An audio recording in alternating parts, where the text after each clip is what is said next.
red flag, masasabi natin na medyo mahaba na rin ang inyong samahan. In the years working together, what is your favorite thing about Belle? And the other way around. Okay, so what's your favorite thing about Belle? He's grabe nag-flashback lahat ng moment natin. Think, nagbanggaan tayo sa kalsada. Dave tsaka Max. Nalala mo yun? Nag-basketball pa ako. Ibang-iba pa itsura natin. Nag-billiards tayo doon. Dito, nagsisurfing tayo. Favorite thing about Belle? Can I start? Can I answer first? Sorry. I thought of something. I think it's just so nice that I'm able to try new things with you, such as I learned billiards with you. I learned surfing with you. So, siguro natutuwa ako na, but my favorite thing about you is you're so game with anything. Yes. Ako naman, you always find a way to kind of reinvent yourself, you know? Hindi kasi madali yung after one project, we do another project, and then you have to think about how do you make this character different. Kasi minsan, pag nagiging sobrang komportable kami sa isa't isa, baka same lang yung atake namin sa isinter, dapat, di ba, ibang level naman of Don Bell yung makikita nila. So, Belle is always trying to do things that will portray something else in her character and her craft. And sobrang nakikita ng lahat yon.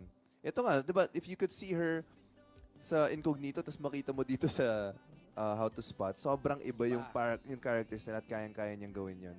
So, ayun, that's probably one big one. Not to mention yung mga may concerts pa si Belle, Yes, diba? of course. May mga releases pa siya ng mga singles niya. So, makita mo talaga yung versatility. And also, I just wanna make mention, yung maturity nyo din from, you know, the very first he's into her up to now. Grabe na rin. Ilang years na yun? Siguro, 6? more, 5. Really? Ano, Yeah, kasi kailan ba 2020, tayo nag-go-see? 2019. 2019, oo, 6 years. Tapos nag-show yung pandemic. 5, 6 Siguro years. mga 5, Wow. yeah. Feels like a lifetime already. And we want to thank all the supporters who are watching right now, who's been with us from the very start. Maraming salamat. Grabe rin yung support nila sa amin. Grabe ha, nakwentuhan tayo. Yung eroplano, yung meron silang Yes. signage. Tapos, yeah, and then yung The sa bridge, and then yung the sa boat LEDs pa. and the billboards. Grabe ha. May mural pa sila sa Baguio, Mural, di ba? Yeah. Grabe ang effort. Speaking of supporters, trending na kayo ngayon. First 5 trending topics. Wow! Sa X platform, kayo ay trending yung matcha, Grand MediaCon, ang ating mga hashtags, and of course, Donnie Pangilinan as Matt and Belle Mariano as Cha. Grabe! Wala akong masabi.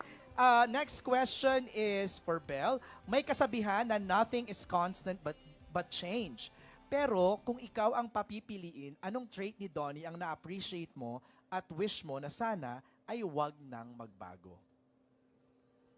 Isa lang. Parang ang dami naman.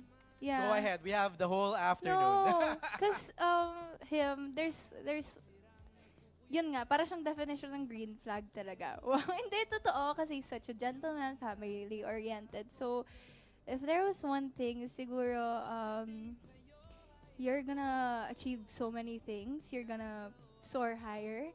Siguro never forget your core and never forget God. That's it. Balik na rin natin. Donnie naman. What's one thing about her that you don't Ganon want to din, change? mamaya pa tayo kung ano sinabi ko lahat. I hope she doesn't change that inner child in her. Kasi I love when she's super happy and like super excited about things like she was when she was a child. It's also, ganon din ako. May mga parts din ako na ganon. To not lose your love for your family. Obviously, hindi mawawala yon. Of course, your love for your craft. Siyempre, mahal na mahal niya yung lahat ng pinapasukan niyang trabaho. And yeah, keep the faith, of course. That's very important. Uy, Yeah. alam mo, ang nakakakita lang daw ng mga ganun or pinagpapakitaan ng inner child is someone that they kind of love the most. Oo. You don't show that to everybody. 'Di ba? Parang, and sometimes the person who notices that is that special person. Yun lang naman, gusto ko lang naman sabihin. Huwag kang matense, Donnie. Natetense na si Donnie eh. Saan nyo nabasa yan? Hindi ako nakikinig lang. Ikaw ba, you show your inner child to just anybody randomly? I think it's pretty common naman for us to like show our our inner child to anyone we're Di ba? Yes, People you're comfortable with. close with, Yes. people you love. Di ba? Di ba, Donnie, no? Alright, Jeff Oligar TV. Si Jeffrey, andi dito ngayon. Magkatanong ng kanyang